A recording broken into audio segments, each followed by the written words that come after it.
Un Dvar Torah pour Parashat Matot. C'est Matot Massé, on va parler de Matot. Dans la Parasha, c'est écrit, ça commence sur le vœu, Neder. Une personne fait un Neder. Oh, je ne mangerai plus de pain. Oh, je n'irai plus là-bas. Okay? Je ne ferai plus ça. Ça, c'est des Neder. Okay? C'est des Neder. Maintenant, quand tu fais un Neder, tu dois le respecter. Alors, la Torah, elle dit, voilà, une personne qui a fait un Neder, alors il doit aller devant un rabbin, deux personnes devant un beddin pour enlever le Neder. Une femme qui fait un Neder n'a pas besoin d'aller devant un rabbin, c'est son mari qui peut lui enlever le Neder. Pas tous les Neder. Il y a des Neder que oui, le mari peut faire. Par exemple, elle a fait un Neder de ne plus mettre le maquillage. Elle dit, jamais de la vie, je n'accepte pas.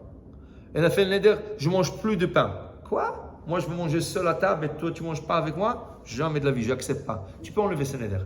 Mais s'il a fait un Neder un peu plus sérieux, Ken, un Neder vraiment, vraiment sérieux, là, elle dit, si l'opération va réussir, je ne mangerai plus ça. Oh. Ça, c'est Neder Be'et Sarah.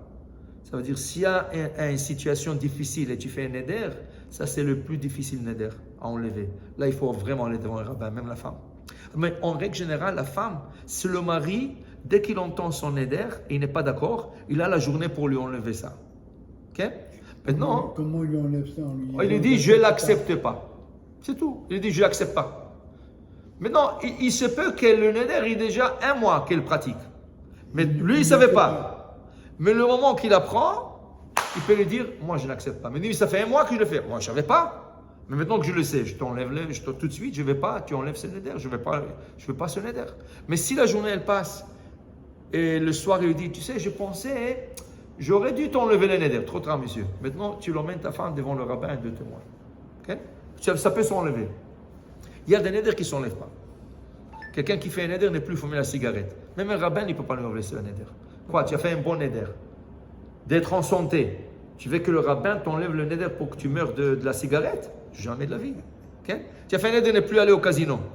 Ou de ne pas boire. Okay? Imaginez-vous, quelqu'un m'a dit un jour, il a fait un Neder de ne plus prendre de la drogue. Après, il vient, non, je ne peux plus, c'est trop difficile. Alors, qu'est-ce que tu veux de moi? C'est déjà interdit. C'est déjà interdit. Ouais. Tu veux que je t'enlève le Neder pour que tu prennes la drogue? Il y a des Neder qui ne s'enlèvent pas. Tu comprends? Il y a fait. La Torah nous parle, en passant aujourd'hui dans la paracha, au début de la paracha, il dit, une femme qui fait un Neder, okay, qu'Hachem lui pardonne. V'Hachem islach la.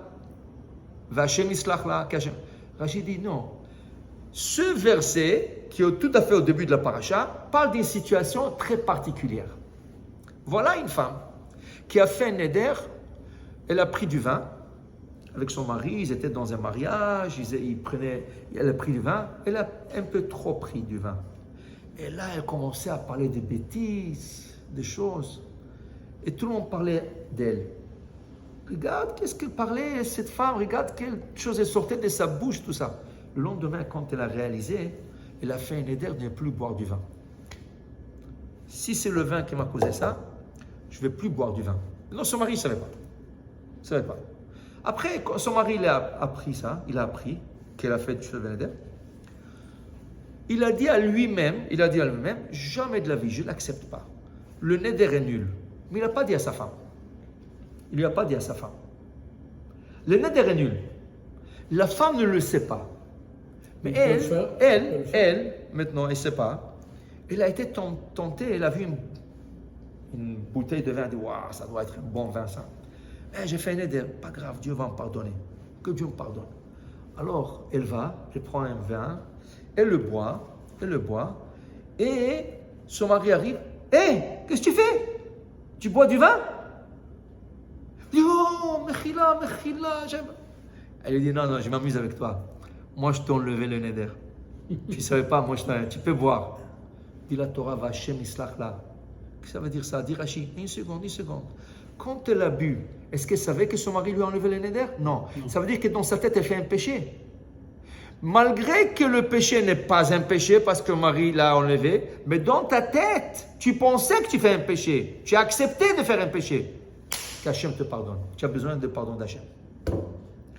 Dit Rabbi Akiva, quand Rabbi Akiva arrivait à ce verset, il commençait à pleurer. Ça veut dire quoi là?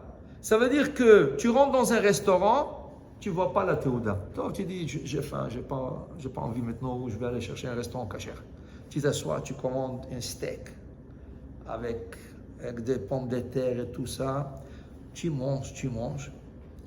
Et du coup, tu tournes. Maintenant, dans ta tête, c'est pas cachère. Il est bon ce steak, waouh. Du coup, tu payes, tu tournes. Dès que tu vas sortir, tu vois la théouda. Cachère la mehadrin, mena mehadrin. Super cachère. Ultra orthodoxe cachère. Oui, je t'embarque chez moi. Et moi, je pensais que je mangeais du porc. Rabbi avait pleuré, monsieur, tu n'es pas propre devant Hachem. Dans ta tête, quand tu t'es assis, tu pensais que tu mangeais du porc. Tu as besoin d'être pardonné par Dieu. Okay? Ça veut dire que des fois, tu fais des péchés et tu dis qu'Hachem pardonne. Ça veut dire Hachem pardonne. Et après tu dis, oh bon Hachem, j'ai pas fait Mais tu as fait dans ta tête. Ça veut dire que c'est vrai. Dieu ne te punit pas pour une mauvaise pensée. La Gemara dit, tu pensais de profaner le Shabbat. Tu pensais de manger le long cachère, mais tu n'as pas fait. Tu n'as pas fait. Là, Dieu ne te punit pas. Mais quand tu as fait, tu pensais de le faire et tu as fait, malgré qu'il s'avère qu'après tu étais 100% en règle, tu n'es pas en règle devant Dieu. Tu dois demander pardon à Dieu. Ça veut dire qu'il ne faut pas jamais dire qu'Hachem pardonne. Et après, tu vois, j'avais raison. Non, tu n'avais pas raison. Il ne faut jamais avoir la pensée que tu fais quelque chose de mauvais. Okay? Si tu penses que c'est mauvais, arrête. Ne le fais pas. Okay? Même si tu trouves après que tu avais le droit de le faire, mais quelle était ta pensée? Ça veut dire que Dieu n'aime pas qu'on pense qu'on fait quelque chose de mauvais, malgré qu'il s'avère à la fin qu'on a fait la bonne chose. Mais Dieu, sois pur devant Dieu, et dans ta pensée, et dans tes actions. Baruch Adonai Le'olam. Amen. Amen.